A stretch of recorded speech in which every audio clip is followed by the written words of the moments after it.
before getting Me Too'd. And after.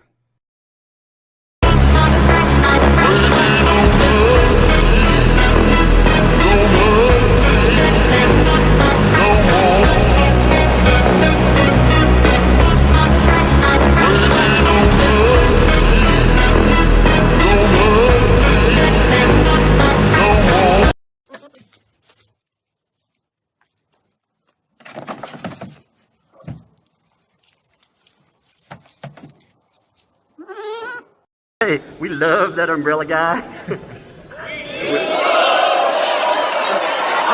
All right. Thank you. You know what? I talked to your mayor.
When I was young, indeed. Hey there, how's it going, folks? Welcome to a new edition of so much stuff going on. So many things, so little time, starring, well, the companies that thought at one time that they knew better than you. They knew better than all of us, but unfortunately for them, yeah, they didn't seem to know as much as they thought. It's amazing, isn't it? Watching Warner collapse real time, JD have vindication over that, seeing Ezra Miller get his, seeing Fantastic Beasts fall apart. I mean, it's fascinating, and it keeps landsliding more and more. The funny thing too is that as this happens, I've been looking into Fantastic Beasts over the last few days, because I'm curious about what's happening with that. And what I'm finding is this: you have, if you do a search on Fantastic Beasts, you're going to find that Fantastic Beasts is dominated in the mainstream with positives on searchable places. And what I mean is this: if you go here, let me just show you this, okay? So if you go to Google, give me 1 second. I've got to set this up real fast. If you go to Google and you search relevance versus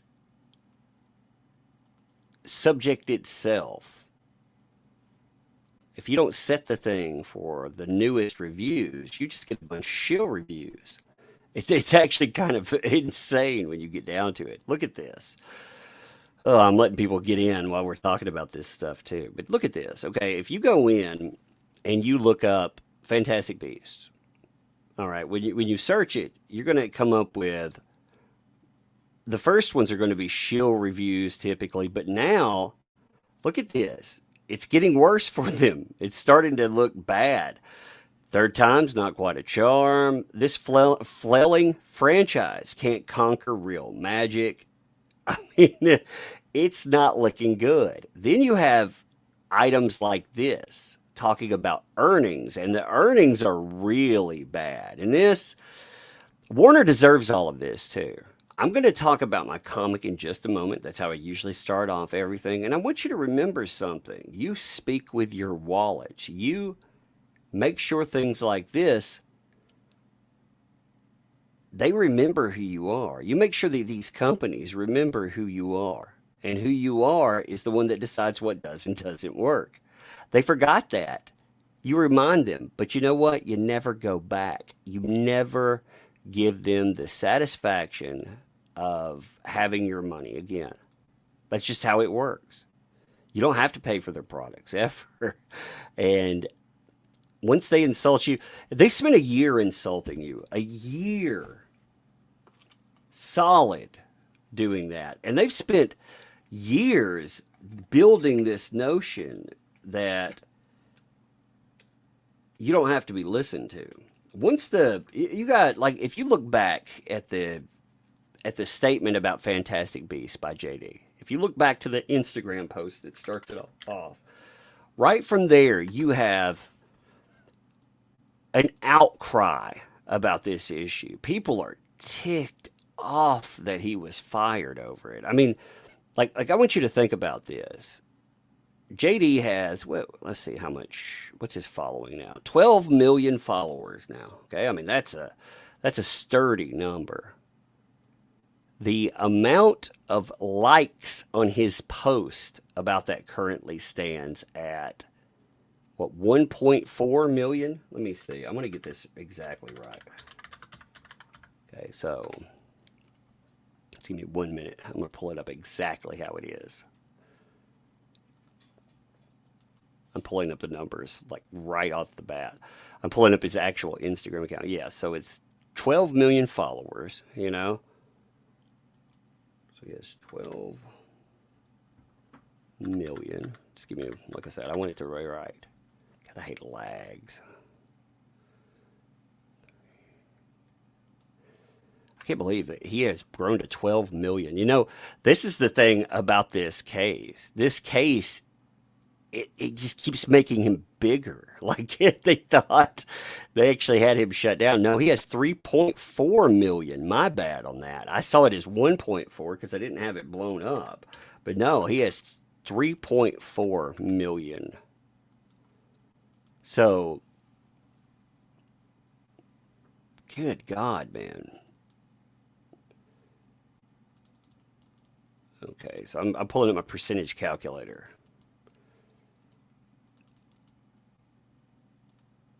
So 3.4 million is what, 28%, I believe? Just yeah, 28.33%. Okay, here, let me put this in front of you. It took me a second. I'm sorry. It took me a second to do this, but let me put this on okay, so here's his Instagram page. 12 million followers, right? If you look at this post, this has 3.4. We're just going to call it 3.4 to stay on there. Okay, that's just likes. The typical like ratio for a post is about 2 to 5%. He has 28% of his follower numbers liking this post. That's the level of interaction on this post right here, telling you that people vehemently disagreed with what Warner did. They should have taken that as a lesson because it started off, it's remained constant at about 1/4 or higher his audience. If you don't remember this post either, just very quickly, this is what doomed Fantastic Beasts and really Warner. This causes the end for Warner Brothers and so many people who are losing their jobs. Amber Heard didn't just lose the CEO now and an executive. They've lost dozens of people. So is Ezra Miller. Oh, here's a funny thing, too. So the media came out today. I did a video on this, but the media came out actually yesterday, and Rolling Stone was talking about how there were secret meetings that took place with Warner Brothers and how they were talking about him. Now, what's funny is I actually, let me pull this up. Let me see if I can, I think I've got a redacted version of this. I got an email from one of the media places. I'm not going to say what media place, but I got an email from one of them, and I don't remember. Here it is. To that umbrella guy. Hi, this is redacted from redacted, or with redacted. Hey, actually, let me mail this to myself. This was actually a media contact that tried to contact me at one time and tried to say something about all of the stuff going on with JD. They wanted an interview, and I ignore all media contacts. The only people that I talk to in the media are ones maybe like if Bounding into Comics were to talk to me, I would do that. If Bleeding Fool, places I know are not in this for reasons to try to destroy someone, ones that I know about. Well, that limits a lot of media contacts. Well, this place, they wrote me after my. Here we go. I cut it down. Now, again, I'm redacting who they are because I don't know. I have a habit of doing that. But look at this. Look at this threat, because this is very much a threat along with it. Right after I did my stuff, they tried to contact me in 2021. Here we go. To that umbrella guy. Hi, this is redacted with, I redacted the place. You may remember me from 2021. I wrote you about Johnny Depp. You never wrote back, and I still would like an answer from you. I was forwarded you covering, forwarded you covering Ezra Miller. That's interesting. I wonder who forwarded. About him being fired. That isn't true. I spoke to my real sources at Warner Brothers, and there were never meetings. That is hogwash. I don't think I've ever used the word hogwash before. That is hogwash. We were thinking of doing a feature on you. This is a heads up. And should you answer about Johnny Depp, we might change our minds. Best wishes. Sounds like a threat, doesn't it? You're a liar. You're a liar. We're going to cover you if you don't tell us about why you talk about that Depp monster. But I got that email. I don't even remember their initial email. They say that they mailed. I don't remember it. Because like I said, I don't value the media. Most of them will do hit pieces on you. I mean, like that. That sounds like a hit piece, right? That sounds like a threat for a hit piece. But I get that, and then let me show you what the media is reporting on Ezra Miller, and this came from Rolling Stone. Okay, so Rolling Stone puts out an article, and I did a video about this today, which you can check out as well. They have some interesting stuff, some interesting insights in this, by the way, into Ezra Miller, but they say Ezra Miller arrest prompts emergency Warner Brothers meetings about Star's future. Okay, so they tell you in this that on March the 30th, there were emergency impromptu meetings to discuss his future. According to a knowledgeable source, the consensus in the room was to hit pause on future projects. Okay, well, what's funny about that, on the 29th, now the media called me a liar. I got plenty of posts pointed my way saying that I was fucking lying, making up things, because that always happens with these people. That's all they do. But I want you to hear what I said on the 29th. Because from what I understand, there are multiple meetings that went on. But I got to skip over the ad in this. But it's got like 5 or 10 seconds of my video at the very beginning of it. I make this clear. It's funny too. There were people still trying to argue. Like I said, I broke that story because sources, they hit me up and they were like, yo, there is something big going on at Warner. I didn't break the idea that he was arrested, mind you. But listen, so this is from the 29th, not the 30th as they write, but this is from the 29th. Miller has been arrested, and sources are revealing that Warner, they have finally had enough. They are in fact convening meetings right now talking about the man's future. And from what I'm hearing, it doesn't sound like he has very much of one at all. Ezra. So days ago. Get called a liar about it. Again, the 29th. Again, from what I understand, emergency meetings were being convened. From what I understand, they had multiple meetings about this. He's not going to get a slap on the wrist. Now, when you say fired, you got to be clear about something, okay? Someone like Ezra Miller, he's high profile enough, and he's attached to enough of their franchise that you can't just fire a person outright. I mean, after all, they have filmed movies with him in it. So they have a quandary. What exactly do they do? I'm looking for a drink.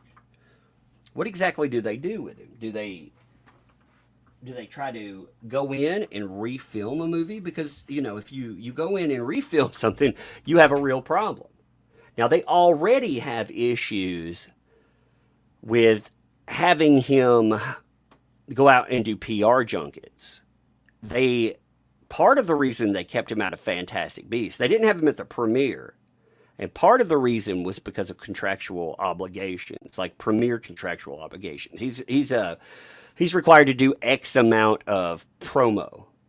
Well, they wanted to save some of that for the Flash, but also, from what I understand, he has to have somebody that watchdogs him. He is so out of control, even behind the scenes, that they don't trust him to do premiere junkets. They're afraid of how he'll act. So let me pull this up. And like I said, Rolling Stone agrees with that.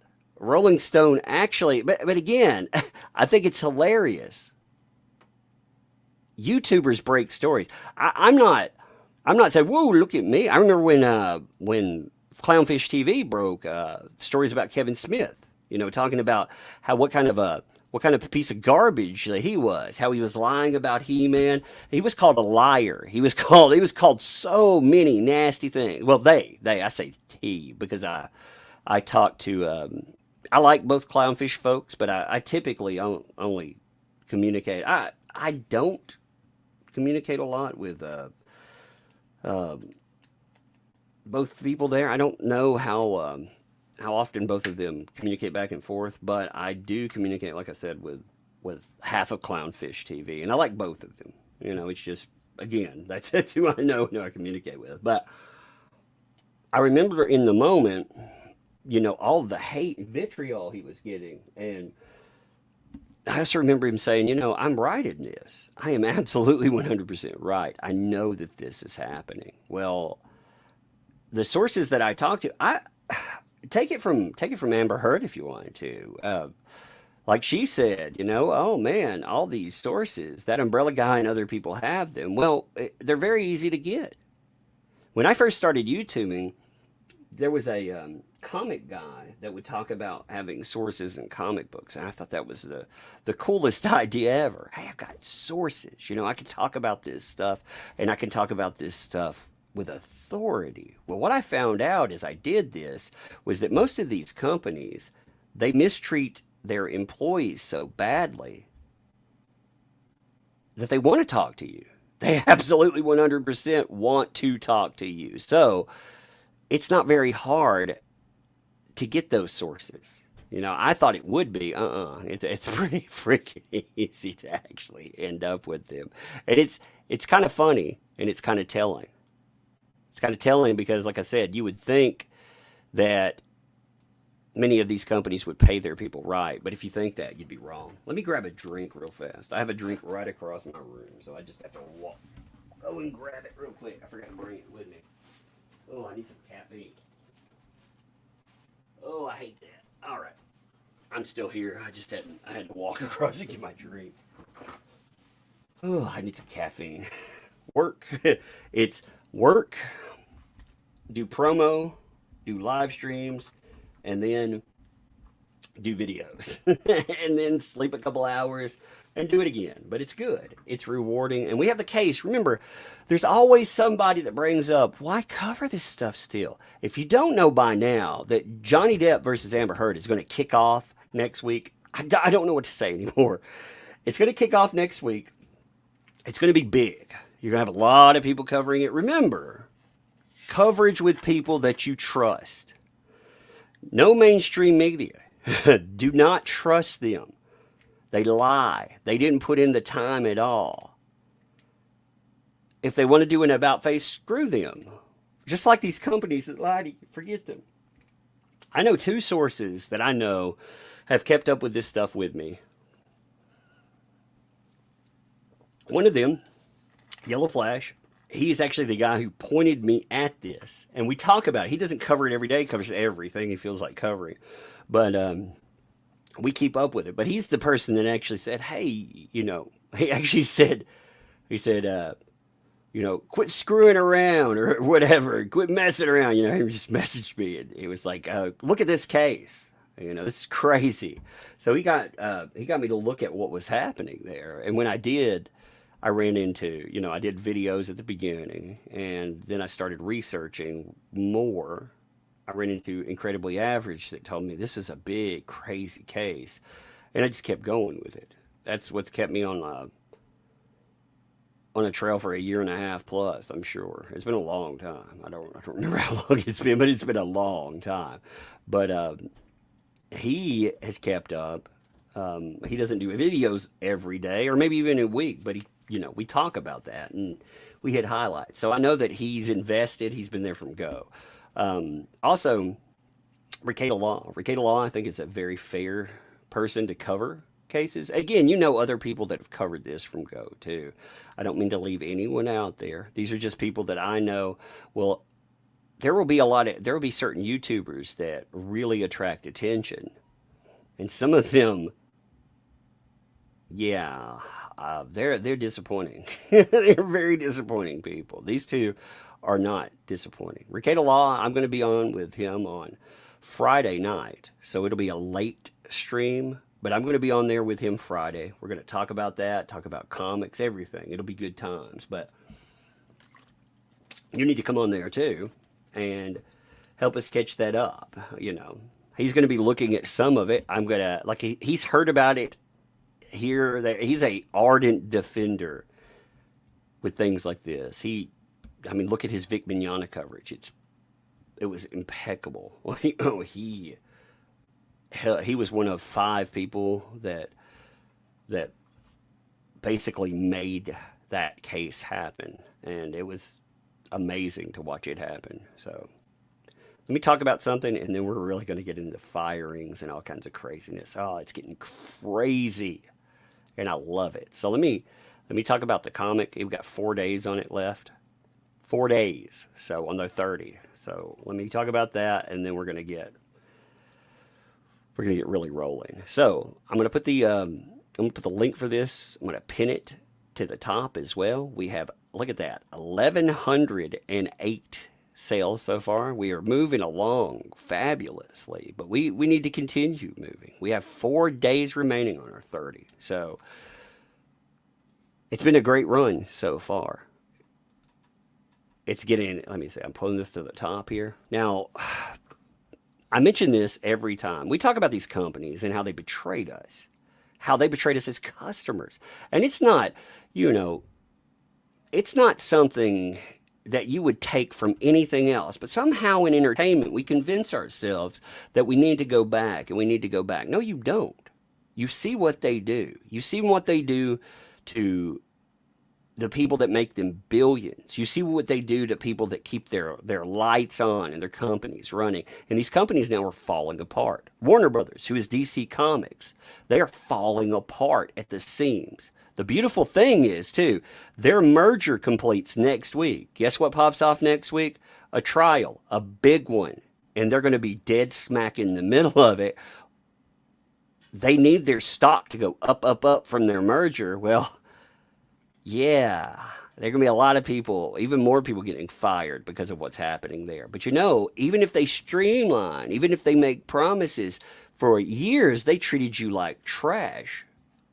You don't need to give them their money. You need to walk away from that. You speak with your wallet. But when you're walking away, you don't need to give up any of your stuff. You don't give up anything to these people because it's yours. What you do is you walk away and you find alternatives. And there's 2 messages there. First of all, you continue the hobbies that they ruin and they wreck. And DC Comics, by the way, is falling apart. I did a video a few weeks ago talking about how DC, they used to be part of the main building for Warner Brothers. Beautiful. They own 3 stories of it. Well, they were moved to one floor. They were moved to sharing offices. They're not allowed to decorate their offices or anything. That's how bad things have gotten for DC, and they deserve it, deservedly so. Again, comic book pros have this mentality, and they say this openly. It's a privilege to interact with them. It's not a God-given right. They make statements like that. It's crazy when you think about that. It's not a God-given right to interact with your wallet. So when you're walking away, again, we don't want you to give up on companies. We want alternatives. And the message you send when you build up alternatives is this could have been yours. This money that we make, it could have been your money, but it's not. I mean, we're fledglings. This is our 3rd comic book. We are in the process of it right now. It is a newer comic book without advertisements, 18 pages. We are 40. We'll probably add 4. If we make it to 6 figures, which I figure we might actually do it, we'll add that plus something else. So we'll add double plus and a little bit more. That makes it a graphic novel light. Now, what we're talking about here is all ages. Comic books used to be you could enjoy them at all ages. And the beautiful thing about a physical item, any kind of physical item, when you look at escapism, you should be able to enjoy it in the moment. It take you out of whatever thing is going on, and the nostalgia, the ghost of that moment, they'll stay with it. Like when I look at a comic book I've had when I was 3, I see my granddad attached to it. I see all the good things with it. I remember it all. And you can do that. You remember the moment in it. And that's the beautiful thing if done right. And that's what we want. We want you to enjoy it. We want you to also be able to see it as something better or more. It shouldn't have the baggage attached to it. It should be something liberating. Like I said, something enjoyable. So the quality of this, we try to aim for the highest quality that we can. You can see this is S.K. Bennett's work. He is a powerhouse through this too. I mean, he does phenomenal work. If you see the Umbrella Guy in there, this is a detective noir story. We try to put in that plus a horror element. Think classic monsters meets Twin Peaks. That's kind of vibe that we're going for here. And for you, it's a detective and sidekick. But the little umbrella girl, when I started this, my daughter was 5. So I thought, man, this would be fun. We could do this stuff with her. She could have a good time with it. She could have a vehicle there. So she has her own artwork too. And again, you could see first book, new cover, second book, new cover, artwork. If you want to, I mean, let me explain the tiers real fast, and then we're going headlong and everything. Monster bundle, first comic, second comic, third comic, 2 covers, mini comic as well, plus a sketch card for you from me, not S.K. Bennett. You get the regular books if you just want. If you don't want a comic, you're like, but I want to do some good with it. You buy one for charity. You want to give it to some kids. Bam, we'll match that and we'll deliver it ourselves. We will make sure it gets there. You have all of these setups for it. We have black and white bundle too. We have a mega bundle that has all of the comics plus it in black and white. $50 more, you can be drawn into the comic book, which we've sold quite a few drawn ins. This is going to be our last tier for anything like that. You want original artwork, you get $200 freaking tier plus for $300 you get original pages, 11 by 17. They're gigantic pages if you've ever seen a comic book. So anyway, check that stuff out. And also, if you look at the merchandising, I thought that this was kind of funny. I want to mention this while we're here. If you look at the merchandising at the bottom of the screen, we wanted to have a little bit of fun with it. So Peter Gilmore made us 2 new shirts. Look, we have our guilty. Look at that. That's funny. It's got a lot of colors too, I actually like the reds for these for some reason. But you see that there's women's and kids types too. And we have the bailiff tug and tiny tug. So I think they were funny. Like I said, judgment. So if you want to check those out, you want to have fun with that. All of this month right here, as far as shirts goes, all of that will go to charity too. So we'll use it as local charity. We'll make sure that whatever charity that supports Well, first make sure that the places that need food and everything else, beds, they actually have everything, and then we'll go from there. All right. So let's talk JD and winning. Now, like I was saying before, all of this kicked off 2020. Actually, let me pull up that post in case somebody. I know there's people out there. We need to treat this like people don't know what's happening. Okay, so we'll give them just a brief overview. We're not going to spend a lot of the time on the past, but we do not want to pretend that the past. Everybody knows the past. So 2020, you have this pop off right after the UK judgment comes in, November the 6th. In light of recent events, this is JD posting to Instagram. I'd like to like the following short statement. Firstly, I'd like to thank everyone who has gifted me with their support and loyalty. I've been humbled and moved by your many messages of love and concern, particularly over the last few days. Secondly, and here's the important part here, I wish to let you know that I've been asked to resign by Warner Brothers for my role as Grindelwald in Fantastic Beasts, and I've respected and agreed to that request. Now, that statement right there is the doom of a franchise. And if you think that I'm being unfair or ignoring elements in it, no, no. The first movie, the Fantastic Beasts franchise, is not, in my opinion, it's not a solid franchise like Harry Potter was. Harry Potter was a solid franchise. It was a workhorse, and the offshoot of it, it doesn't have the magic that Harry Potter did. The first one, they were excited about because they were told, hey, here's another Harry Potter-esque thing. But if you look at reviews for it, they're really mixed about what that is. Now, at the time, even with mixed reviews, you could still make money, and they were making their money. I mean, let's be fair. They're not languishing. They're just not.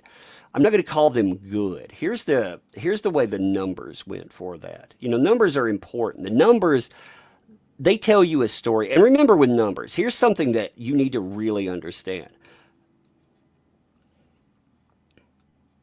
That robotic guy. Well, if there's blurring on there, that is a YouTube thing. There shouldn't be any blurring on here. Now, there shouldn't be any quality issues. Yeah, you should be able to, if your YouTube settings go down to any kind of lower setting, we are broadcasting quality at 720p. I don't push it all the way up to 1080p, but you should have a broadcasting quality up on YouTube to 720p. Now, if it robots, it will come back. So. That's just a YouTube thing. YouTube does that every now and then. YouTube's trashy. You know. Yeah, refresh and see if that helps you, though. Let me push that up a little bit. Yeah, YouTube is bad about that sometimes. A lot of people are saying in there, just refresh. When it gets on that, it's weird about it. Like we're not showing any bandwidth issues or anything. When I load stuff, that sometimes causes issues. So if I loaded something, it caused roboting, but anyway, okay. So continuing on there, I'm not gonna get stuck on that. It was the JPEG. Well, it's gone now, so it should be good to go. Yeah, once it starts it down that road, if you refresh, it should help out. So the Fantastic Beasts franchise, where to find it, or and where to find them. The numbers here. Now remember, numbers are a popularity gauge. They're not a profitability gauge. And what I mean by that is this. When you look at these numbers, they don't tell you the entirety of a picture. Okay? Like if you look, you have a $180 million budget. You're going to have to double that budget to become profitable. That's part of it, because advertisement, if they hit the advertisement hard, it's going to It's going to read the comments, made me laugh. It's going to double that, and it did with Fantastic Beasts for sure. They marketed hard core. I mean, they marketed hardcore. So they needed $360 million there. Now, when you were looking before the beer bug, domestic box office at its best, it's optimal. A company would make 65% of that number that you see because they got to cut in theater. So with the international, you may have a fat number that comes down too. But you got to remember they only pull in 45% of that as an average. Okay, and that's before the beer bug. So these numbers are profitable, but it's not, the margins are much smaller than you think. As a popularity gauge, this still has popularity. As a profitability gauge, it's doing what a Harry Potter film should do on the back end. It's still performing and performing well, but it's not like $1.3 billion. You understand? And again, that's before the beer bug. After the beer bug, man, numbers, they change a lot. Okay, so after this, you have Crimes of Grindelwald. Crimes of Grindelwald was a sloppy movie, but it had the oddity of Depp in that movie. It was just an odd role. Like I like Mads Mikkelsen in roles, but part two, I don't think like if you would have had Mads Mikkelsen in that role from Go, I do not personally think you would have had as much pull toward that movie and made anywhere near what you did because the when you read the reviews of the movie, everyone would bring up JD and they just the oddity of the character. It was different. It was interesting. He was a madman. That is the only reason that I saw that. I didn't want to watch a Fantastic Beasts 2. I personally didn't enjoy Fantastic Beasts 1. I thought it was the the good thing about JD's portrayal and character is it to me it says that the Harry Potter franchise can be dark. And the Harry Potter franchise is a dark franchise. It started off kiddie, but it got dark. And that's what people like. People like the darkness in it. They like the fact that there were stakes to what happened. When Voldemort is popping up, the stakes make it interesting. They found it interesting, but the numbers, again, when you look at those numbers, this is a Harry Potter movie, and you got $651,000. And when you look at the amount, budget has gone up. So really, profitability, again, heavy advertisement. That means you need $400 million to make this thing work out for you. And you make 651. Again, 65% of box office, 45% of international. Now, when you look at where this movie franchise is going, remember, it has everything stacked against it. It starts out with a disclosure discussing how JD is out, and we all know why. If you go on YouTube and you listen to people, even people that are shills typically for the mainstream, they'll bring up JD. They say, I'll bring up Mads Mikkelsen, and even if they bring up Mads Mikkelsen, they say, "Yeah, I loved what he did here." You know what they say? But I hate how he got here. That is a stigma, a taint on this movie that never goes away. When you combine that, the Ezra Miller issues, the beer bug issues, the J.K. Rowling stuff, the fact that China, they're not going to be in, you have your early international estimates eyeing a $50+ million in early offshore reveal international box office preview. Now, if you look at that and you think, hey, that sounds great, Currently, the estimates for early offshore releases are in the mid $50 million range. That's down compared to the previous two films in the Wizarding World spin-off series.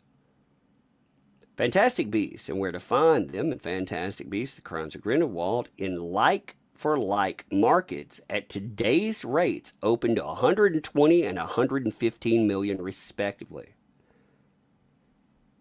So 120, 115 to 50 million.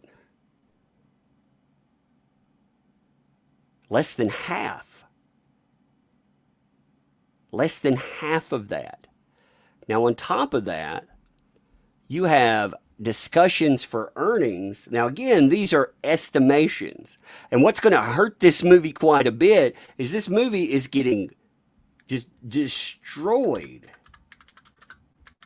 as far as reviews are concerned. Useless movie, it's being called. Useless. Nobody cares about it. Nobody wants it. That's not good. You have other movies too that are pulling audiences. You have like Sonic the Hedgehog too. You still have Batman, who's not performing very well, mind you. As far as right now, they performed well over time. I'm not saying that they haven't done that. It's performed very well over time, but it's slowing down. But still, you're competing against that. I mean, they have some huge milestones with the Batman. So again, I'm not saying that movie's not performing. It made its money, and it's done well. And it's competition right now. Now, if you look at, again, Rotten Tomatoes, I don't put a lot of stock in Rotten Tomatoes. But at the same time, I want to show you. So right now, Rotten Tomatoes is setting at, they've gone up a little bit. They were at, give me one second. Here they are. They were at 58%. So they've pulled up. But you've got to look at what they call certified fresh is a trash rating. And why do I say that? Well, because the rating, you have some places that'll give this a 4 out of 5, but look how many like crap scores that you have come in. You have, when you start going through this, you have 3 out of 5s that are, the majority of your certified freshes are 3 out of 5s. There's even like a 2.5 out of 5 in there. Now you think about this. If I give something a 3 out of 5, that's a 60%. In what world is a 60% a, yeah, go see it? That's great. In what world is that a passing grade? I mean, that's a terrible grade when you think about it. Look at this. Oh, it looks very nice, but it's a drudge to watch. It starts off slow. It's sputtering. I hope Mads has a chiropractor on speed dial because he's going to have some hardcore back problems for carrying this entire movie on his shoulders. By the way, I'm of course, Grace Randolph is like, oh, I love it. 4 out of 10, the third chapter in the alleged 5-part film franchise. There's no 5 parts, man. Here's the thing we found out, too. We found out that Warner Brothers did not greenlight. Well, okay, I'll take that back. Maybe you could have 5, but you're not going to have them right now. They're going to have to delay. They haven't even written another script. You have one of your main characters you selected being withheld from the spotlight. You're having emergency meetings talking about how you deal with them. You want to fire and right now you've got to pause them. You've got too much buy-in for them to just outright say they're gone, but you're firing them. You're just trying to figure out how do you fire a guy when you already dedicated so much resource to them. And that's where your questions, they come in. But if you, as with the other films, it packs in a lot, too much even. This feels long in the final third. Here, though, look, 3 out of 5, 3.5, 3 out of 5. These are your good ratings, 3 out of 5. Which, again, is strange. Here's a C+, which is crap, but here's a 3 out of 5, which is a failing grade, and that's fresh. 2 out of 5. For at least the first 100 of its nearly 150 minutes running time, it plods along. I mean, that's 2 out of 5. For all the diverting spectacle, this plays like a franchise that knows it's running out of steam. Again, 3.5, 3, 2.5. 3, this is your good ratings. Again, when you look at that 60, the reason I point out whether it's a certified fresh or not is because when you look at that rating, they're telling you, oh yeah, what they need to do is give you a score. They need to give you a score to it. Paul of Dirt, thanks for the 5. I am entertained. I am too. Like, here's the thing. When I cover this stuff, it has a point. The point in it,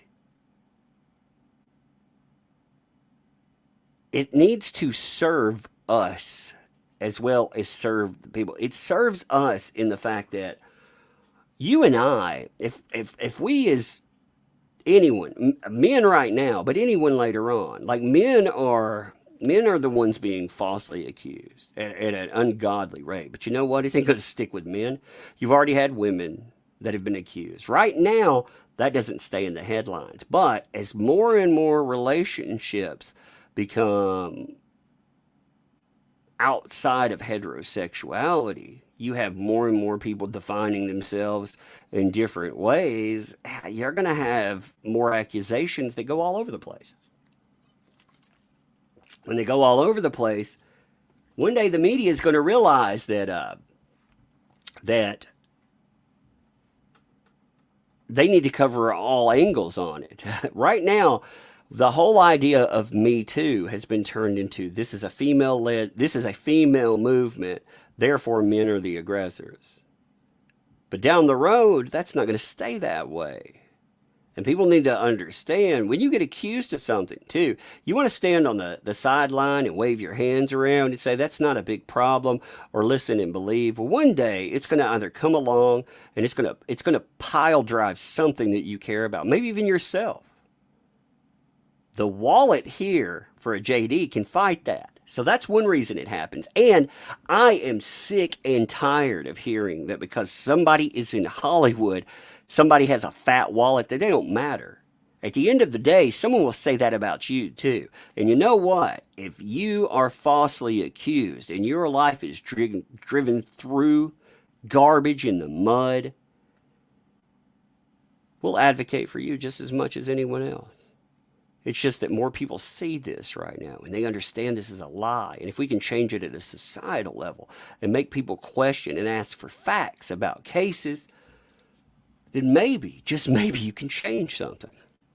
Maybe there could be consequences. And there need to be consequences for companies too. We're looking down the barrel of consequences here.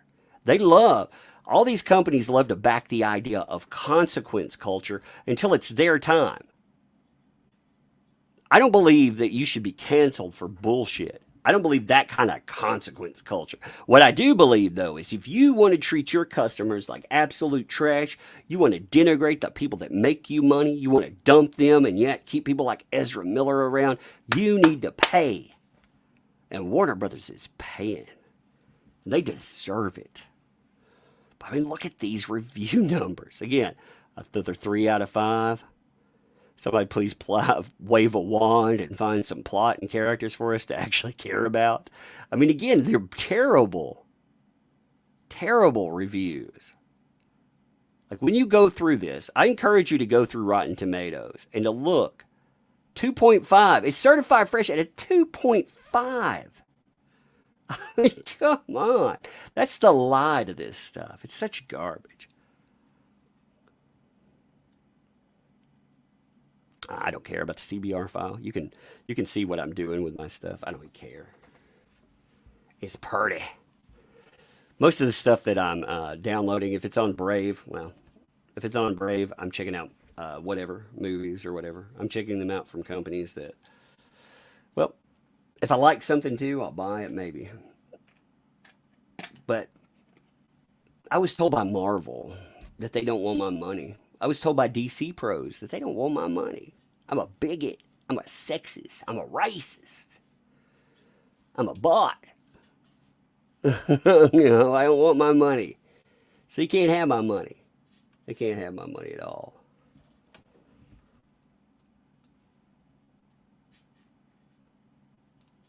I mean, look at that, though.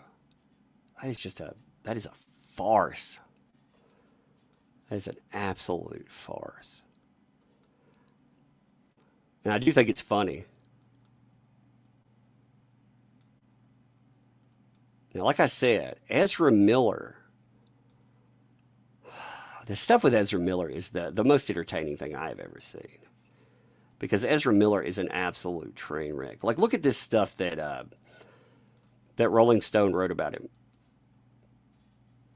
They talk about his frequent meltdowns. Again, I think it's hilarious that the mainstream call me a freaking liar, just like any other YouTuber. I've seen that happen to people like Doomconk when he talked about the last Star Wars movie when it was going to press, when it was going to theaters. And then they had to admit it wasn't, he was talking about this or that was happening with it. And then it turned out to be true. He got a celebrity endorsement and whatnot because of it. Neurotic has had that aimed at him. Ricada Law, Clownfish TV.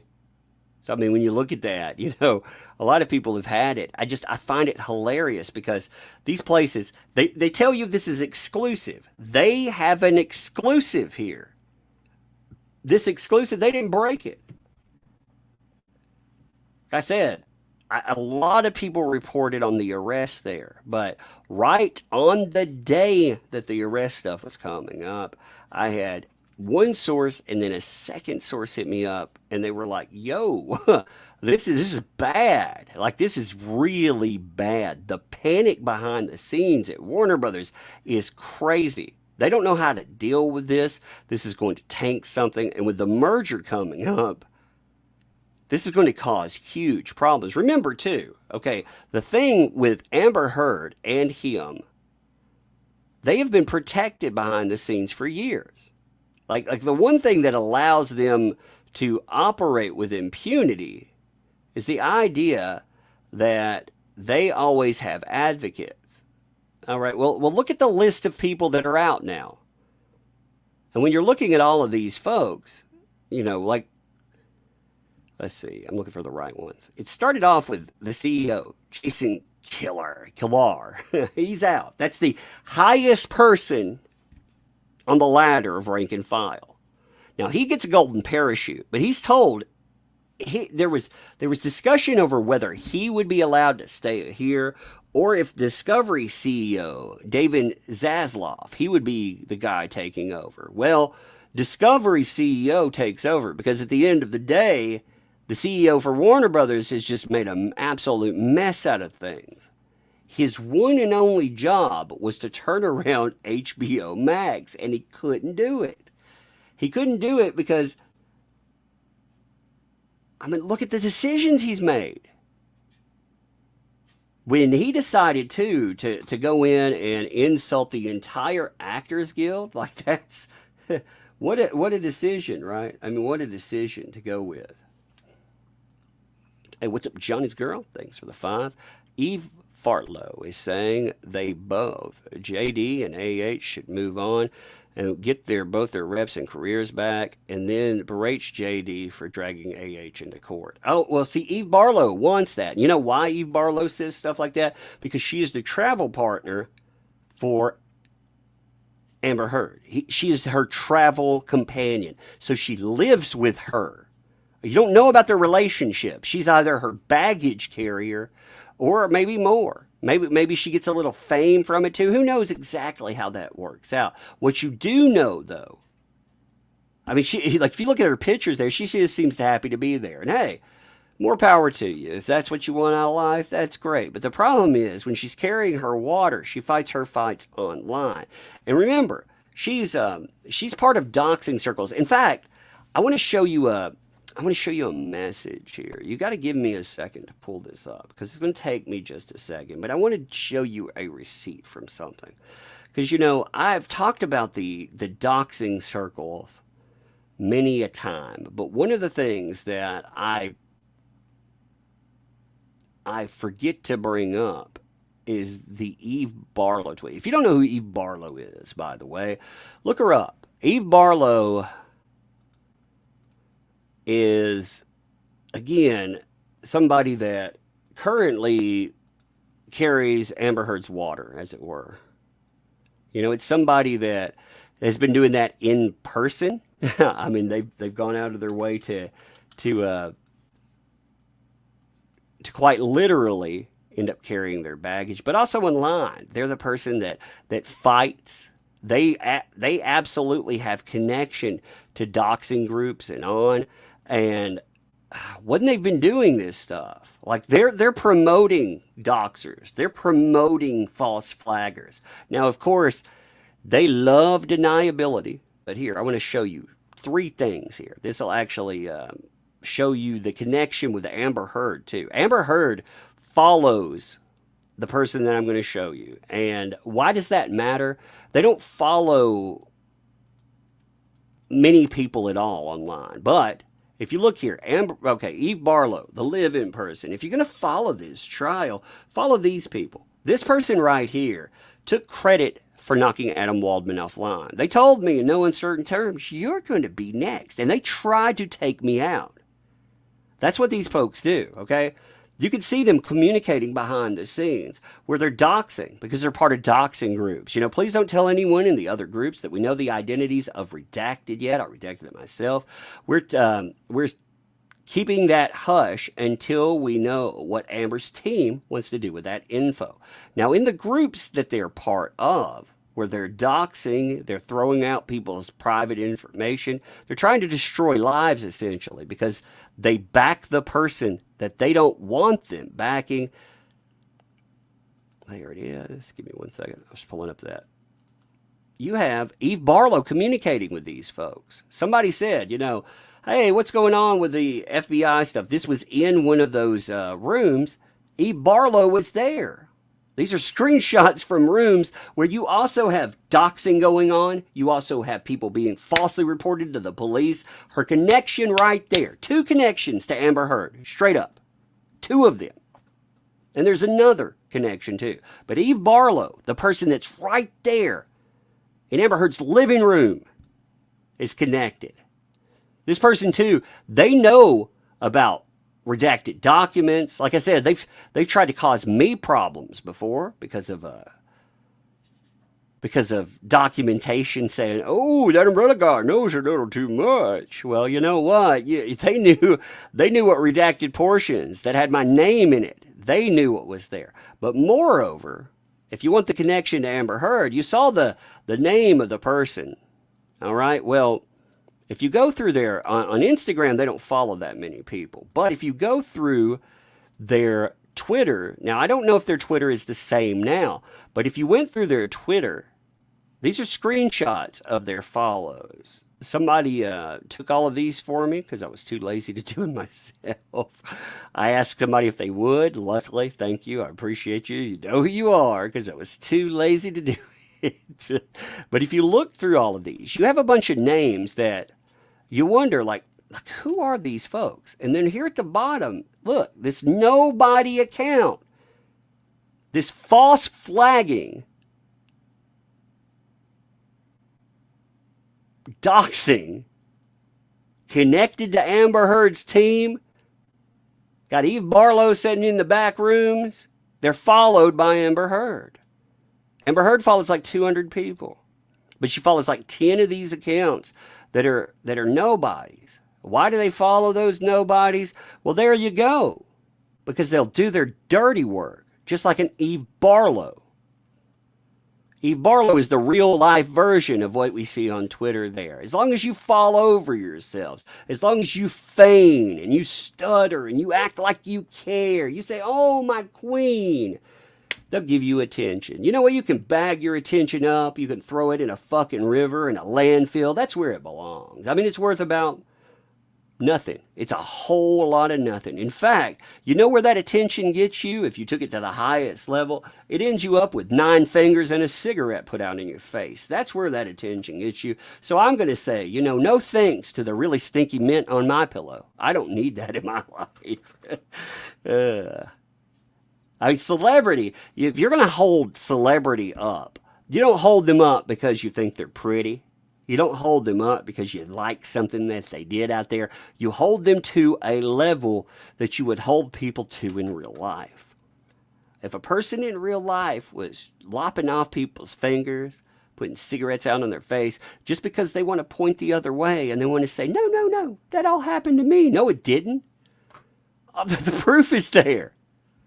God, man, these people. So yeah, E. Barlow can stick that nonsense about wanting to move on. They had plenty of time to move on.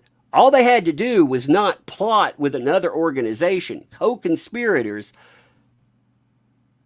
and try to destroy people's lives. But they didn't. They tried to destroy JD's life. Then they tried to destroy 200 people's lives by doxing just regular people that had a problem with what went on, with the idea that they were going to destroy 10,000 other people. Also, Laura B. pulls up court documents. Laura B. talks about what's going on in court, gives her opinions on it, but is nice about things. They want her. They named her out of 3 people. Incredibly average. You can tell that dude doesn't want to tangle in a courtroom. He just wanted to put out some information. They put him in the crosshairs. They've threatened him multiple times with lawsuits. Me, I say bring it. You give me 1 million subs, I'll take it. You make me rich. Come on, let's go for it. I'll crowdfund a freaking lawsuit, and I'll get rich in the process. So bring it. Bring the noise for me. But the other people, they don't deserve it. But it shows you who these people are. So moving on, no. There is no moving on because there is no admission or culpability in this stuff. They want to pretend damage done. Let's walk away with what we have. You know why Amber Heard wants to walk away right now? Because they may only have tatters of a career, but they still think it's salvageable. On the other side of that, unless there's an admission of guilt, what does that guy have left? He doesn't have his mainstream career anymore. So no thanks, I would say. And no thanks, you want nicety? I'm not obligated to nicety. I'm obligated to pay by the rules of, say, YouTube, but I'm not obligated to nicety. I'm not obligated to say, you deserve respect because you're now suddenly you want to call for decency and whatever the hell you want to say out there. That is paper. That is nothing. It is not real. It folds and it is so disposable. These people don't believe in any of that. All they believe in is ruining and wrecking lives. They don't deserve your nicety. Oh, man, I hate these people. Anyway, back to what we were talking about. They do get on my nerves, though, for real. They do. And they do not deserve your nicety. See, Amber Heard, you know why she wants you to be nice and shut up, too? Because she has no defenders left. This extends to Ezra Miller, too. When you look at it, like I said, this all started with the Warner Brothers CEO, Jason Kilar. You also have Ann Sarnoff, which, from what I understand, wasn't just taken out, but was taken out in such a way that they weren't even told until moments. Well, that's not fair. Hours, I'm going to say. So they didn't even get a day's notice. They were out. They were just told, you're out. Now, these are the trigger people that took out JD. And I also decided, like article, I hate pulling up We Got This Covered, but this is legit. This is actually a story. They do a real story every now and then, but most of the time they're BS. But this is actually a real story. It's the fastest one I had it already pulled up. When you look, though,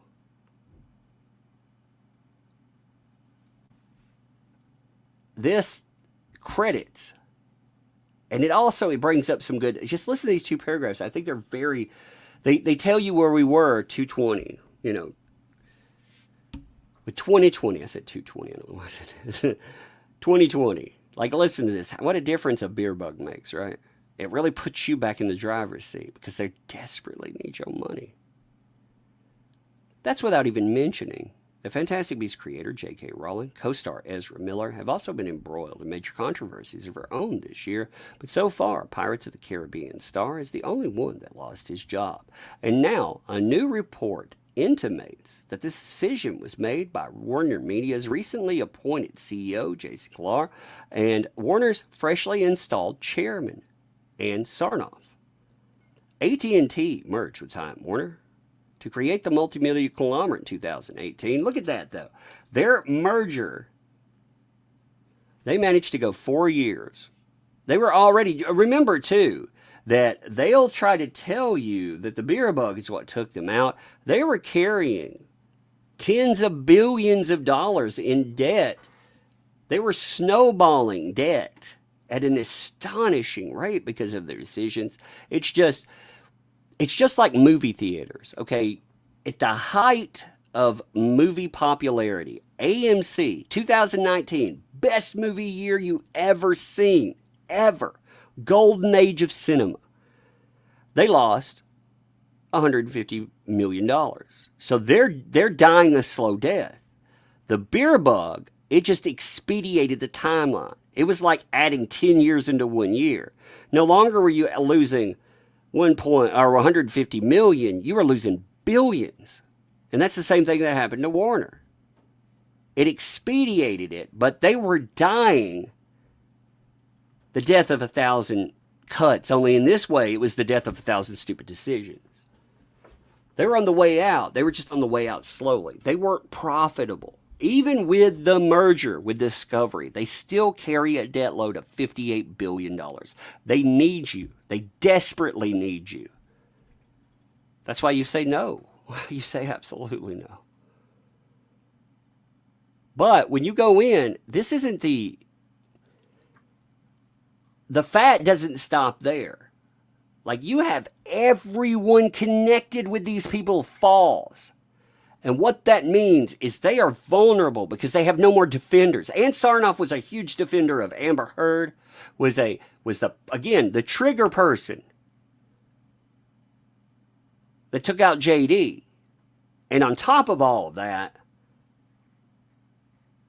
they defended Ezra Miller. Because again, she and the CEO supposedly put in this culture of consequences for damaging products, but only one person ever paid. That tells you that, again, they made a rule for one person. And if you look at that circumstance, they punished him for not sitting quietly on the sidelines, taking his licks, and letting another employee destroy his life. Like, that's jacked up. Like, if I'm in a company and we're not supposed to cause problems, and yet one employee goes out, violates court orders, non-disclosure agreements, by making false accusations that Warner knew were false, but Warner punishes you for wanting to redeem your name, that says something about them. And they're all falling down now. Again, the thing that Heard, again, remember, even with all of this padding and protection installed, she had already worn out her welcome. And so is Ezra Miller. They did this on their own. They just wore it out a long time ago, and they had defenders, but no more. Now, again, firing at that level where you have millions invested in movies and stuff, it's going to wear a different face. But do you think they're going to be invited back to the ball? Hell no. Why would you empower these people again? Like, Amber betrayed the company. Like, forget anything else. She betrayed the company.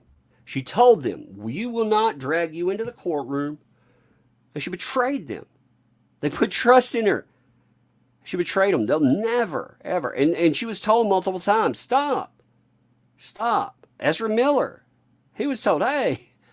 Remember, they decided to take a guy that was liked by his peers and colleagues, one that fans actually liked. They let another employee destroy them. And on top of that, they chose Ezra Miller as the go-to guy. If you look at reviews too, it's amazing when people talk about Fantastic Beasts. You want to see shields? You want to see what the mainstream media truly represents? Look at the reviews for Fantastic Beasts. They'll talk all day, every day about Johnny Depp and him being replaced with Matt Mickelson, but they shut up 85% of the time about Ezra Miller.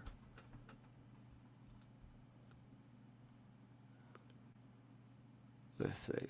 Christine, what's up? Thanks for the additional 5 there. I say additional because you've been around a lot. Thank you for that. And one time, the groom of the stool job was to wipe the king's bum. Maybe Eve Barlow does that for the queen, or just changes the sheets. That's true. Have you seen if Amber Heard's lawyer follows the same bill? I have not. That'd be a good. I haven't really looked into their lawyers. That'd be something good to check into there. Hey, John, what's up? Thanks for the 2. Good work. You're better than the news. You know, you know why a lot of us do a better job than the news? I think there's 2 reasons. Number one, I think sponsors work into that. I'm scared of sponsors, to be honest. I'm terrified of the road that they lead down. That's one of the reasons I talk about comic books, and I talk about my comic books being something there, because sponsors at the end of the day have destroyed the mainstream, because it destroys any credibility they have. You know, if you have a sponsor, some of these sponsors pay good money. If you have a sponsor that pays, for many of them will start anywhere from $200 to $2,000 to $5,000, depending on what you're sponsoring. Now, when you're doing that, a lot of people will take it. They'll do it all day, every day, and it's good for them if they do it. But my problem is that what happens with that sponsor that I rely on tells me my dislike for the system of celebrity. What if they want me to pump a new celebrity, or want me to do this or that? Do I take that, or do I do something else? So I do my own thing out there. Also, on top of that, these folks, they don't research at all. A lot of them will write ready-made articles that people give them on topics, or they just, you could see that when there was discussion about Warner Brothers and what was happening in the courtroom. The media, when they picked it up, they were saying, like Laura B., who brought that up, she also check out her Twitter. I like to say that every time. Check out Movies, Myths, and Monsters, the podcast. Somebody link that for me too. Put the link in there. Download it when you watch it. If you want to catch up this case, you want to be prepared for what's coming next week, watch them. They're great. They're great, undeniably great. Best way to catch up this. But they kept saying about Laura B. that she was leaking documents, like they were some kind, like they were, they were some state secret. And on top of that, they were also saying that she was faking, if they're true. Oh, if these rumors, they weren't rumors, they were core documents, but they didn't understand that because they don't know how to research. So, hey, what's up, Tank Ferret? Hey, appreciate you, buddy. Give you props too, man. You've been around forever. Welcome to. Thank you for the membership, and welcome to Tugs Thugs. Appreciate you, man.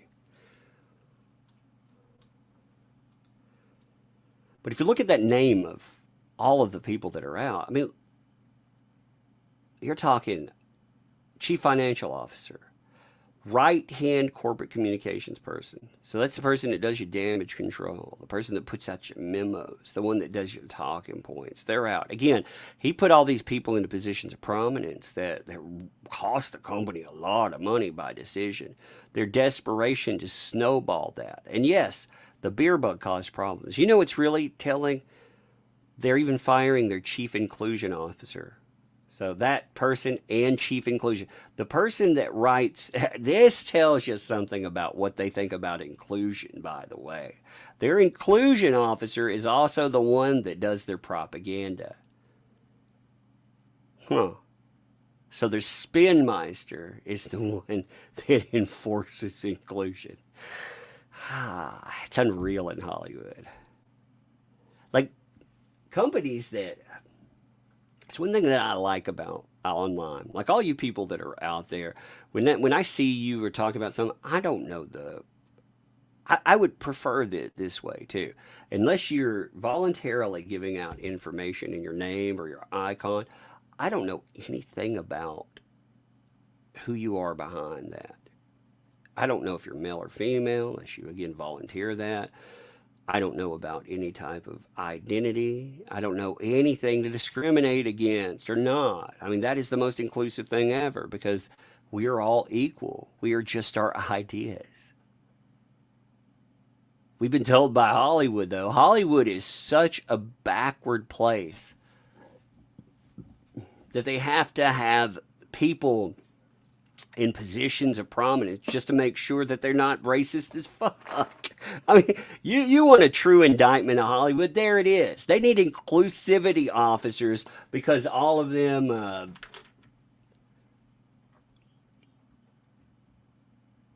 they don't know how to. They don't know how to just be equal. They don't know how to look at the person most qualified for a position. Like I've interviewed many a person in mental health, and if I get more often than not, you find women for positions there. You don't ask them about, well, yeah, because I mean that's usually what you see in mental health. You're not asking people about their sex lives. You better not be. I'll get you in trouble. You're not asking them about any identity factors there. You're looking for qualifications. And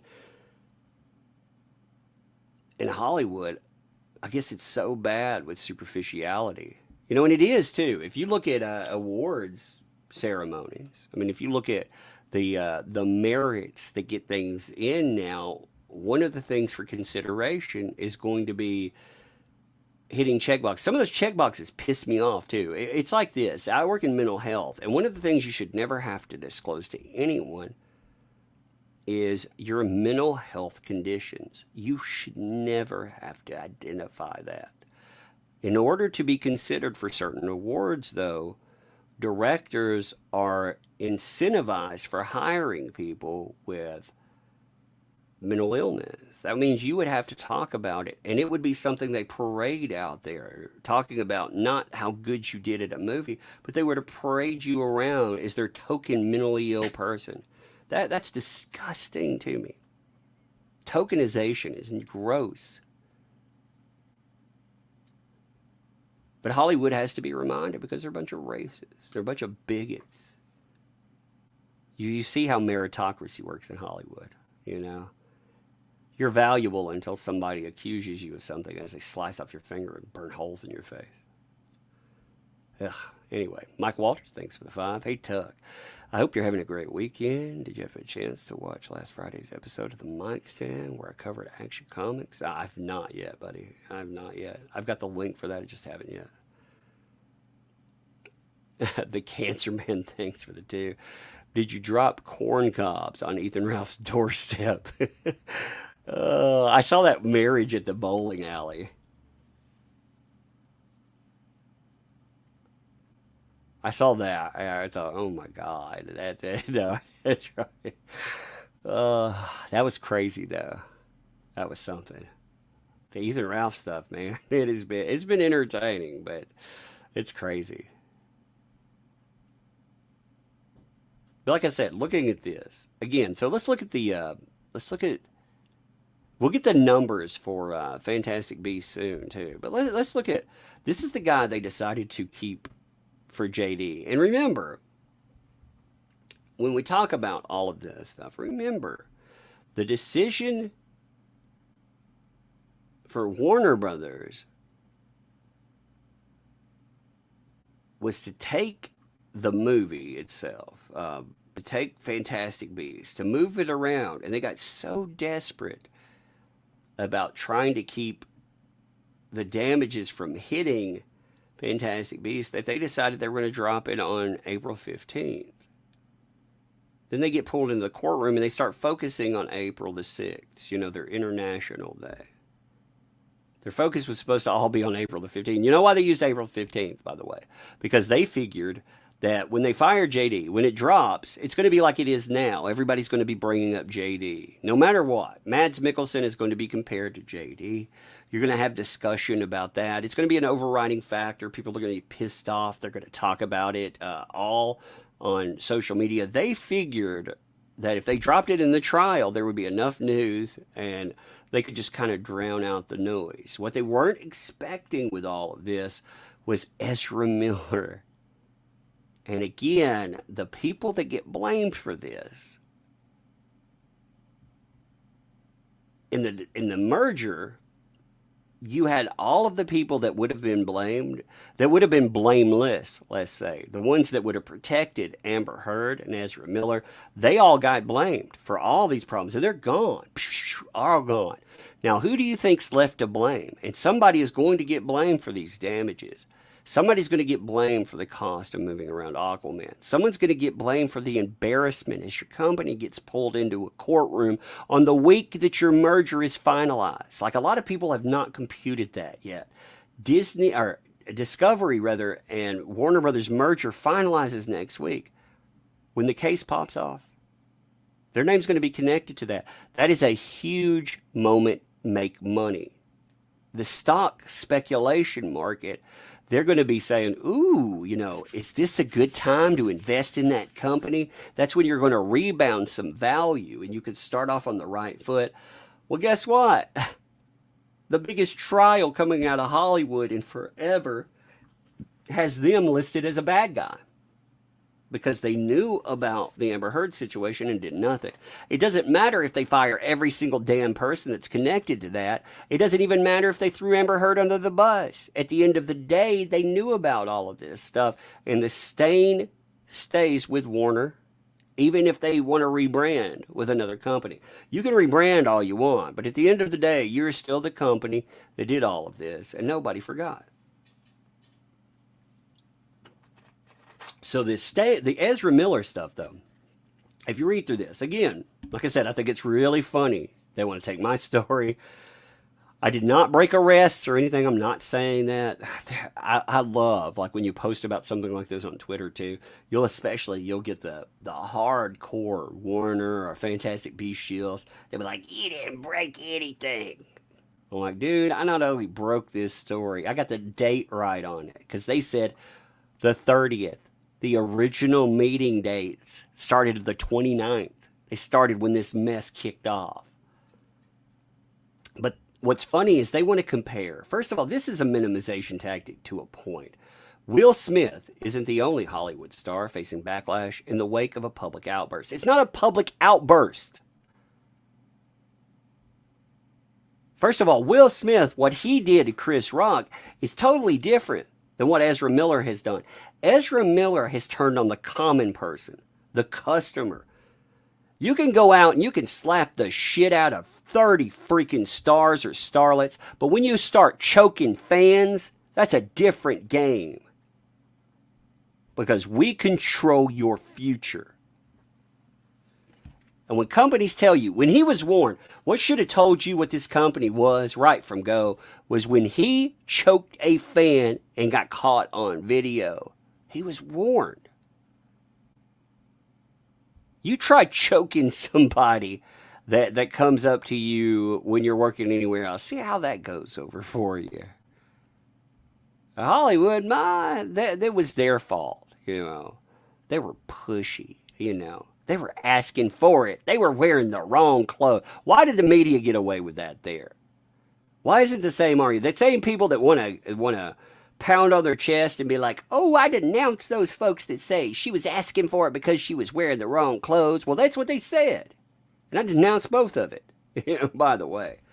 You're no more asking to freaking have something terrible done to you because of what you're wearing at night than you're asking to be choked because you walk up to a star and you want to interact with them.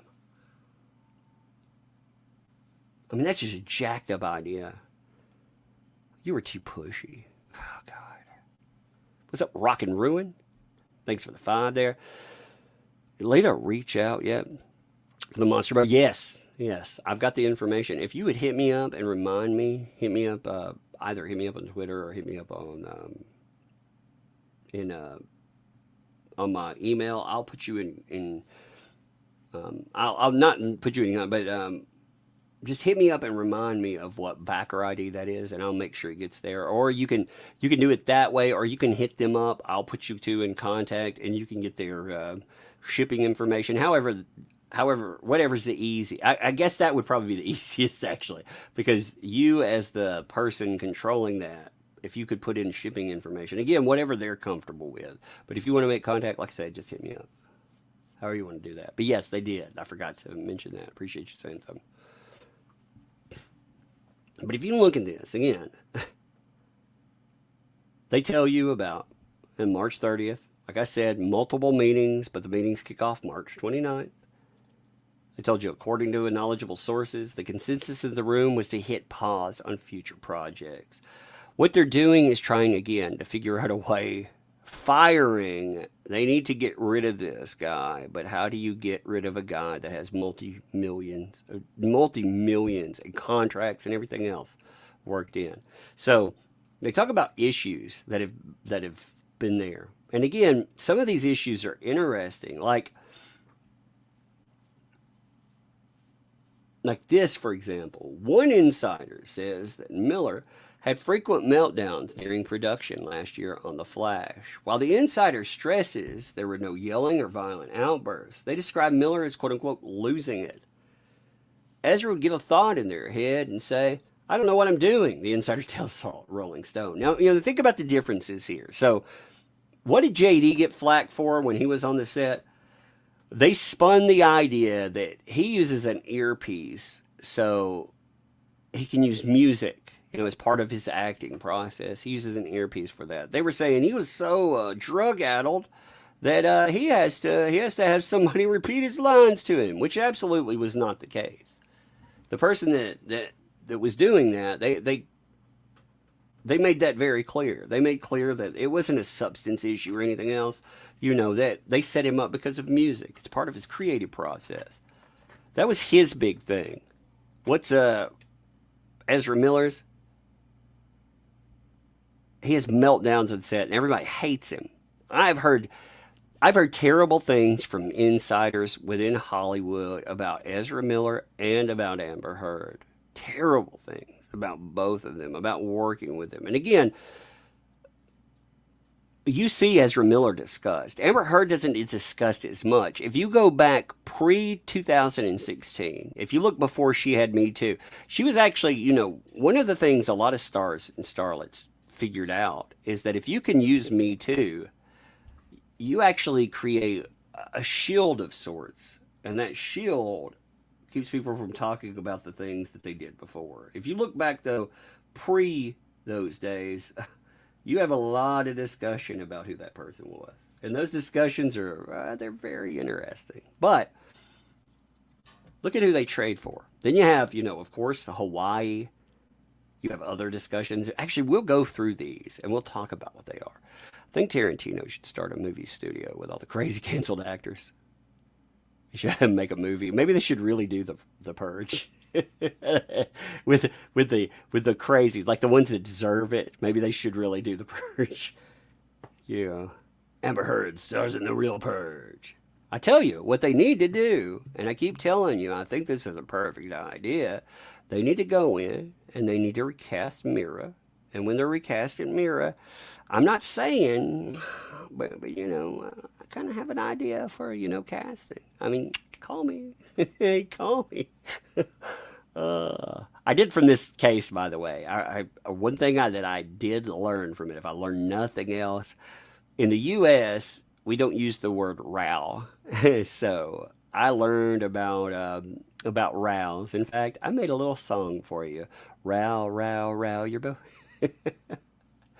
It's stupid. I found all this stuff in my control panel from then. Actually, the row thing is for real. I kept calling it a row, and people were like, no, it's a row. Like, I've never, it's not something we call that here. So I'm glad people told me about it, because I don't know. That's an interesting thing. But anyway, actually, let me shill one more time, and then we'll continue that. Just give me 1 minute. Let me talk about my sponsor for a second. Because we've been talking about all of these sponsors and the dangers of it. Well, let me talk about my sponsor, the best sponsor you can have. You folks.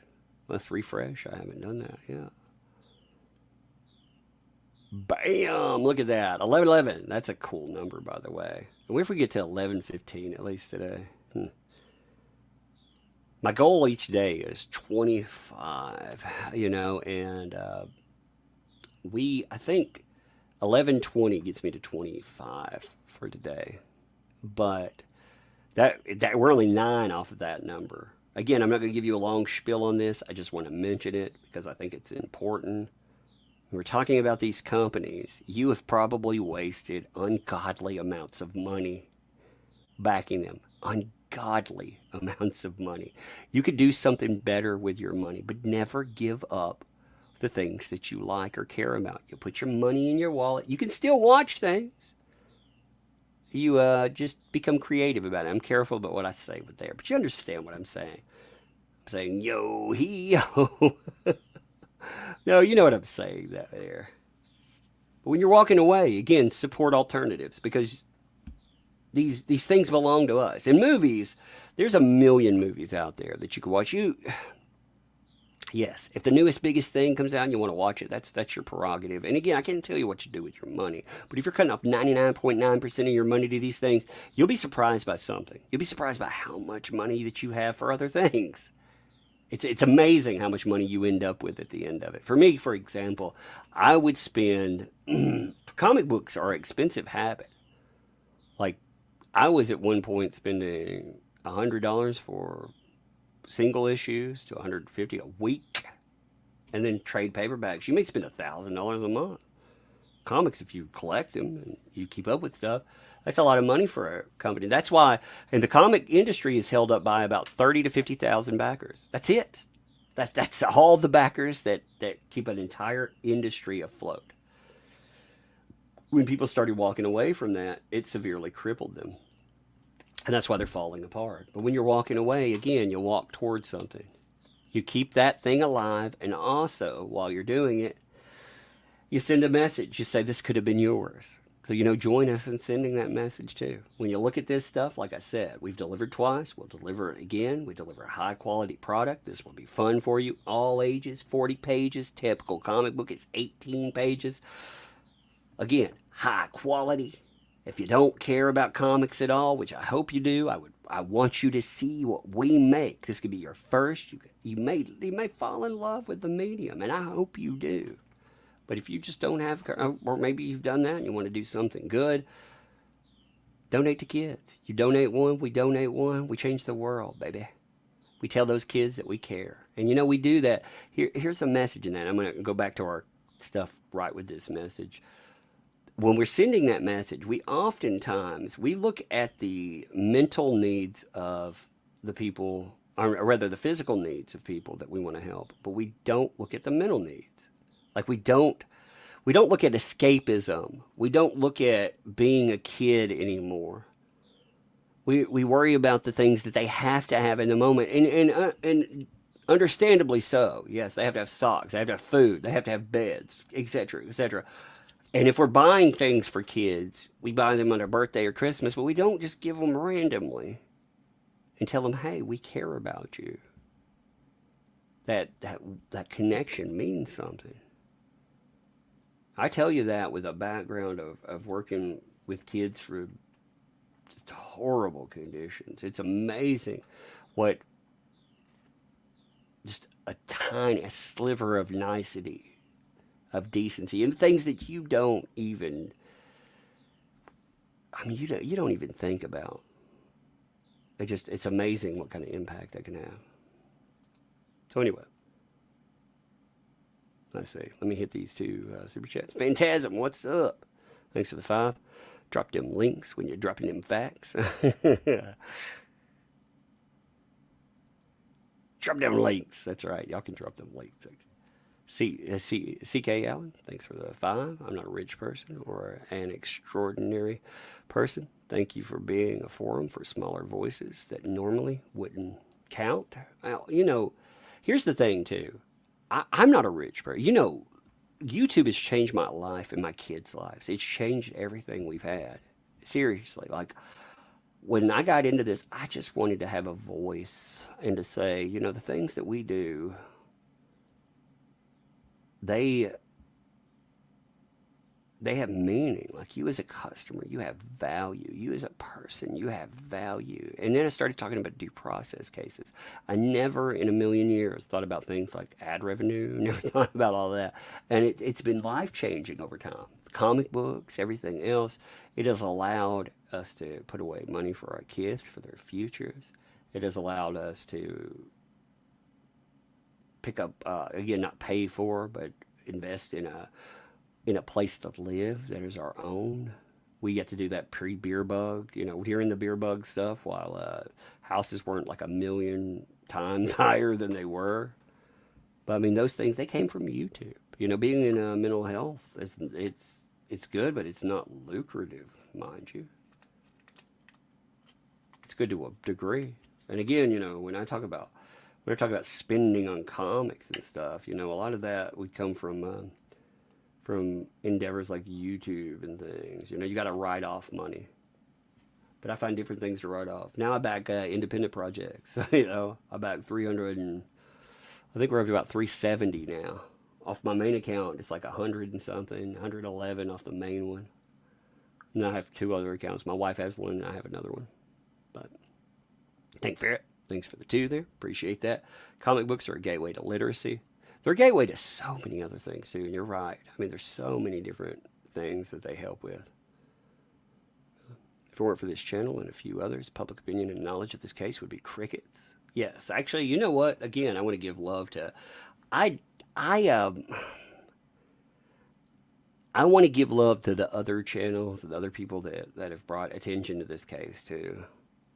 Again, people like Laura B., people like Incredibly Average, they got me invested in that. There are other people that move in. I'm very leery of the people that talk about this right now. I heard, with Fantastic Beasts, for example, I was listening to a review, see what YouTubers think. This one YouTuber said, Disney, they even apologized to Johnny Depp. They did no such thing. They have never have done that. But you have a lot of people that put out fake items. They put out, excuse the wording, fake news. They do, though. They really do. They put it out there. And, I hate that because it's not true. There's never been an apology to JD. They haven't even bothered to contact him about it. They insulted him. He told you about that in 2020.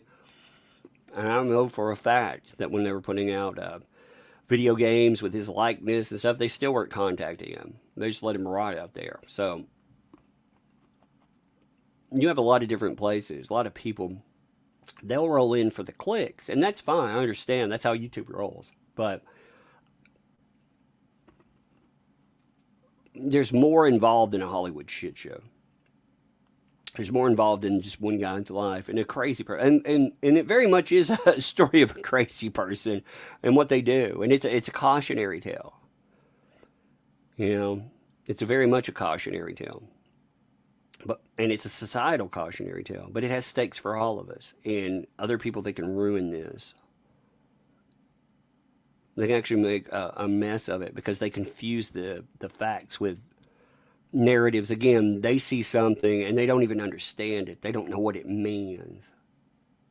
They don't know any backstory to it. And there will be some high-profile ones that do that. You're going to have everybody and their mama sounding off on this next week. For 6 weeks, everybody and their mama is going to have an opinion on it. And many of them will have no idea what the fuck they're talking about. So I want to give love to the people that know it. And I want to caution you about the people who don't, because they will tell you everything and its mother. The good thing about that is you can watch the trial live. You choose where you watch it. Just don't watch it in the mainstream. You want to watch somebody, like if I cover and somebody else, like I said, a Ricada cover, you choose who you want. That's fine.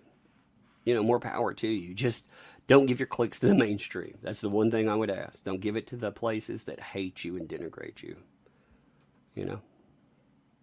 Rock and Ruin, thanks for the find there. Appreciate that. You're such a wholesome person who, in a way, changed my life. So about the comic book that I have yet to back. Yeah, sorry. It's funny. No, I think a lot of, for real, I think a lot of you guys, like when you see this stuff and you stick with channels, it's like when I have people that watch every video that comes out, and that generates ad revenue. And everything, again, even when I'm tired of doing videos, that stuff is life changing. So again, I appreciate it. But enough of that spiel. Enough of that. Let's talk about the crimes of Ezra Miller. So Ezra Miller, again, if you don't know about what happened to Hollywood that has kicked off all of this craziness, Ezra Miller, he's in a bar. He becomes agitated. He starts shouting obscenities because people are singing karaoke. How dare them? Now, I hate karaoke, by the way. I hate listening to it. I wear headphones everywhere, though. Everybody in my life is accustomed. I wear them everywhere. I wear them to go out to eat. I wear them to family functions. I don't give a crap. I had this guy that I was friends with, and I went to his kid's birthday party. We were all invited there, and he had a relative ask. He was like, Why is that guy there? Why does he wear headphones all the time?" And he told me, he was like, "Oh, it's because he's deaf." And the guy was like, "Oh yeah, like that meant something." I thought that was hilarious. I was like, "What does that mean exactly?" What kind of insight did that person glean in that? Because he's deaf. Why am I wearing headphones then? What does that even mean? But no, I wear them all the time. You'll find them like at Matsuri photos and everything else. That's there. But karaoke is still, it's annoying. You want to drown it out. But still, shouting obscenities, grabbing a microphone. I've drank, I'm sure like any of you have been to bars or had fun goofing off like that. Like, some people carry demons. Some people are the horror. Like JD was accused of all these terrible things. Well, you've seen what he's done and not done. I mean, it's been pretty public. When he was younger, he did the rock star thing of trashing a couple of hotel rooms. When his wife was moved up on with the paparazzi, he thrashed them about too, which I don't blame him. I would have fucking thrashed the paparazzi myself. I'd hate those vultures. But because people were listening to because they were singing karaoke, he tries to grab the mic from a 23-year-old woman. He attacks a 32-year-old man. He gets arrested, let out. Even more troubling, as it says, a local couple files a temporary restraining order against him on March 29th. The couple claimed that after his arrest, see, this is what kills me. Here's what I'm telling you. On the 29th, and I put this out in a video, and again, they're reporting this right here on April the 6th, like they have some special insight. On the 29th, the company starts damage control, which that makes sense when you think about it. You're not going to wait. You're not even going to wait till business hours. You're going to start the damage control ball rolling. You're going to have emergency meetings start behind the scenes right then. Phone calls are going to be made even before business hours kick up, because you have somebody that is embedded in billion-dollar franchises, multi-billion-dollar franchises, breaking in to a bedroom, threatening people, telling the guy here, "I'm gonna bury you, I'm gonna BRRY, bury you, and your slut wife." He steals their passport. He steals a wallet, social security card, driver's license, bank cards. A judge gives them a temporary restraining order, and you'll see how that goes forward. And remember, those are just allegations. But remember, with those allegations, Ezra Miller wanted to help bury Johnny Depp. Like, that is let me pull that up. That is a very important distinction,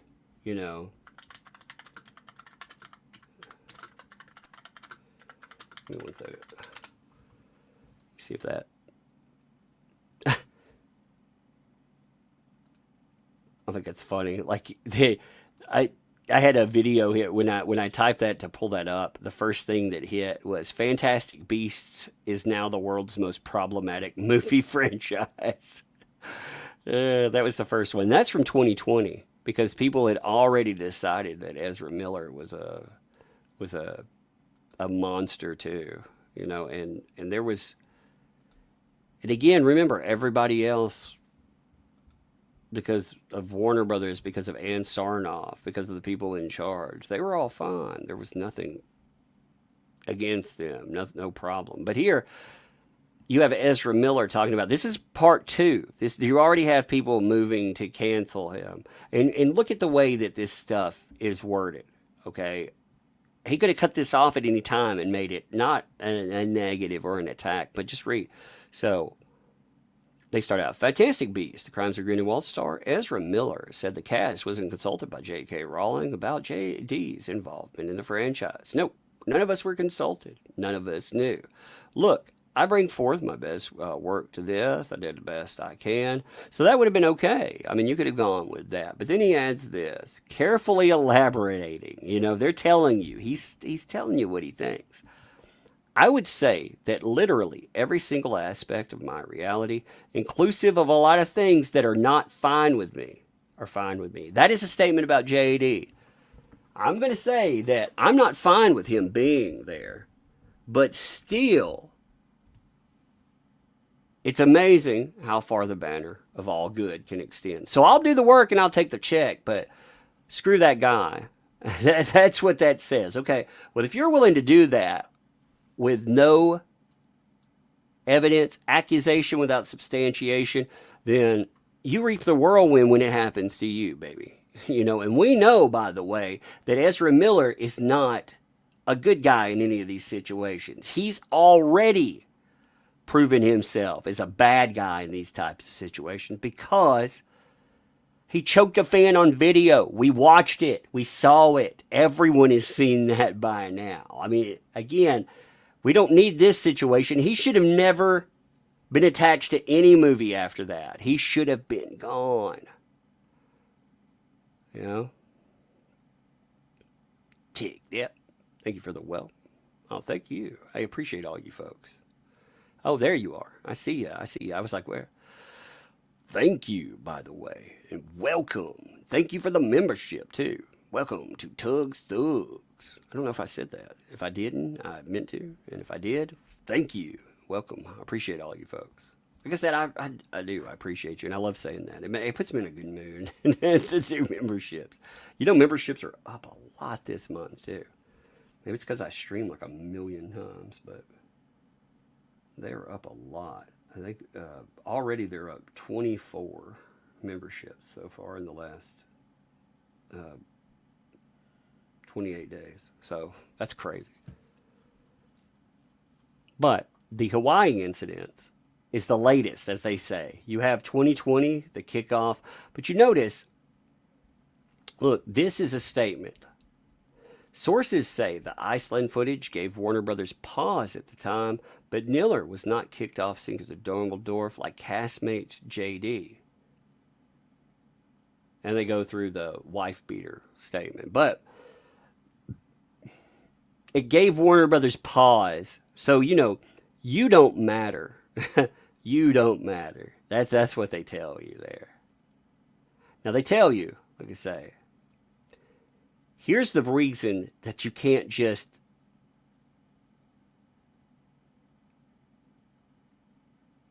kick him to the moon. It's because of, again, the money involved. But they tell you, this is a PR headache. It's going to cause problems. Like the couple said, he's wealthy and he's famous, so access to weapons is much easier. And I love, too, they throw this shot in about people owning weapons. And I actually, you own whatever you want. I'm a firearm owner. We get threats all the damn time. I travel around with my kids. You better believe that I'm strapped. You best believe. I got an hour and 45-minute wait for the police, too? You know what? We handle our own out this way. But